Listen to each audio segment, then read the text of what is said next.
Gaano ba kasakit ang maiwan ng isang taong mahalaga sa buhay mo?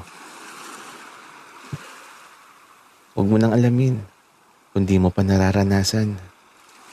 Dahil ang sugat sa nakaraan, kahit pinatawad mo na siya, hindi na maibabalik ang tiwala at mananatili na lang na alaala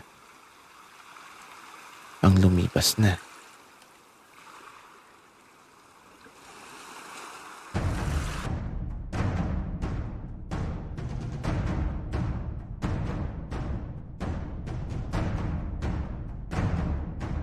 Kaibigan, huwag mong kalimutan mag-subscribe sa aming channel at huwag din kalimutan i-click ang notification bell at subscribe button. Subscribe na!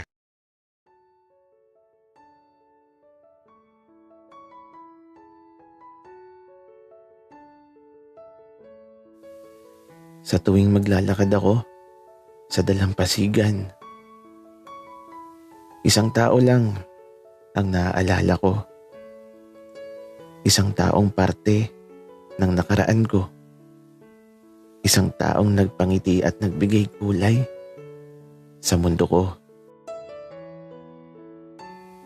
Hanggang kailan nga ba maghihintay ang pusong iniwan? Hanggang kailan maghahanap ng kasagutan sa tanong na kinalimutan? Sa sinumpaang pangako na tuluyang nilisan, pusong naghihintay, sana muling mapakinggan. Sa bawat paghampas ng alon sa dalampasigan, alaala mo ang naiwan. Sa takip silim, hinahanap mga ngiti mong parang liwanag ng mga alitaptap.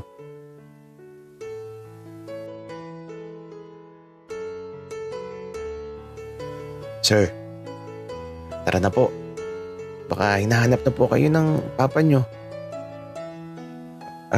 Kuya, saglit lang. Hinihintay ko lang na lumubog ang araw. Sige sir. Maghihintay ako. Ang hirap pala mabuhay dito sa mundo.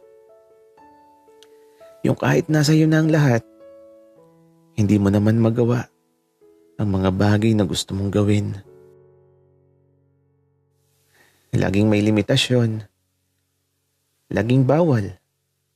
Laging may mga matang nagbabantay sa iyo. At bawal kang magkamali. Kasi isa kang anak ng taong sa paningin ng marami ay perpekto. Sir, tara na. Lumubog na po ang sikat ng araw, baka hinahanap na po kayo. Sige. Tara na. Sa tinatahak na daan, sa tila ba seldang nagkukulong sa tunay kong nararamdaman, mga ngiti ng pagkukunwari ang aking laging gawi.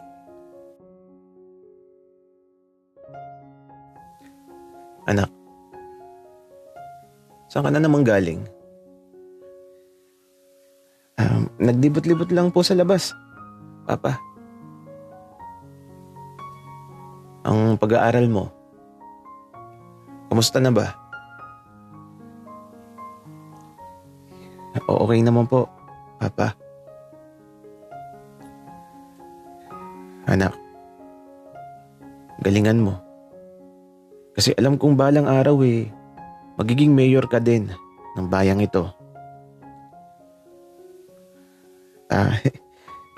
Sige po, Papa.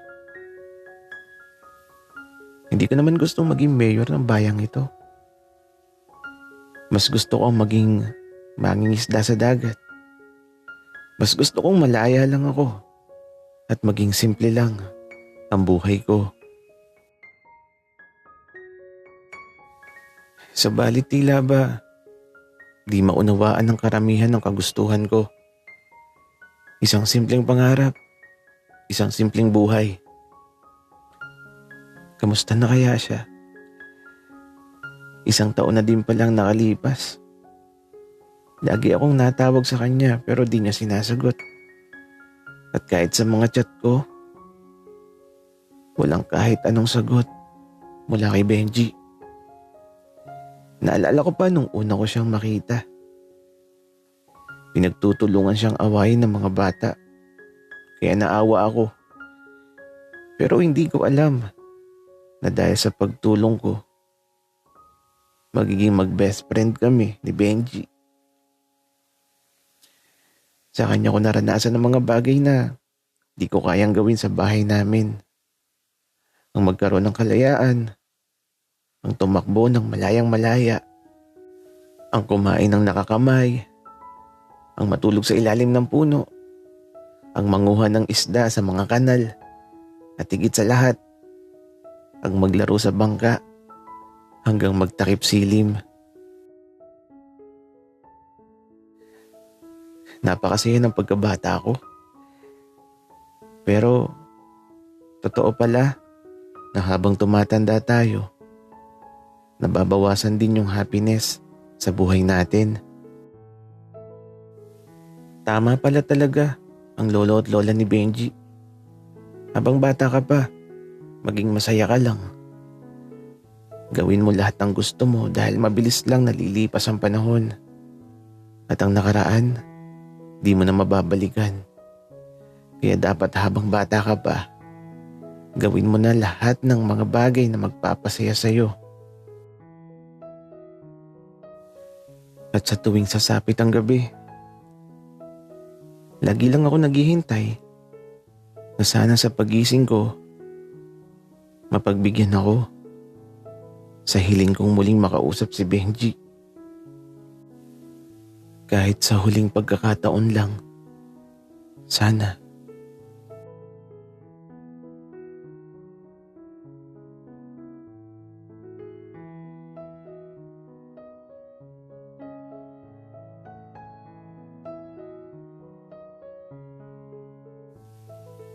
Ilang saglit na lang, malapit nang makarating sa bahay nila lolo at lola. At habang pinagmamasdan ko ang daan, nasisilayan ko na ang tabing dagat.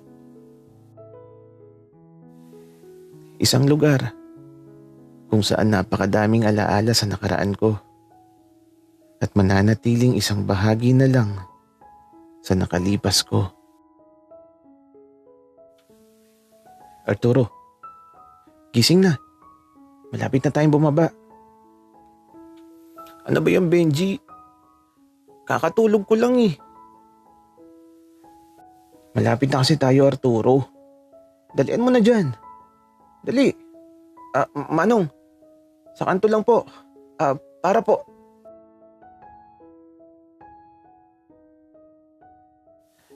Kaya ito, nagmamadali lang talaga kami ni Arturo sa pagbaba.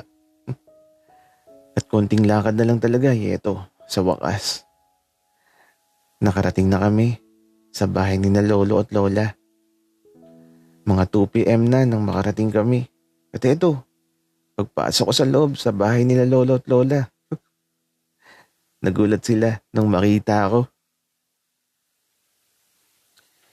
Hindi nila alam na dadating ako. Kaya ito, agad na iniinit ni lolang niluto niyang pakbet kaninang tanghalian. At si lolo naman, ayun, nanonungkit ng buko. Malakas pa kasi si na lolo at lola. At si Arturo, ayun, kasama ni lolo, tagapulot ng buko. Magilas talaga si Arturo. Basta may nakitang gagawin tutulong agad dyan. Lola, kamusta naman po kayo dito ni lolo? Apo, okay lang naman kami dito ng lolo mo. Ikaw ba ang kamusta, Apo? Kamusta na yung puso mo? Nahanap mo na ba ang sarili mo? Lola, okay naman po ako. Pasensya na kung biglaan po yung pagdating ko. Apo, Lagi siyang napunta dito. Laging nagbabaka sakali na makita ka. Lola, kapag nagpunta ulit, huwag niyong sasabihin na dumating ako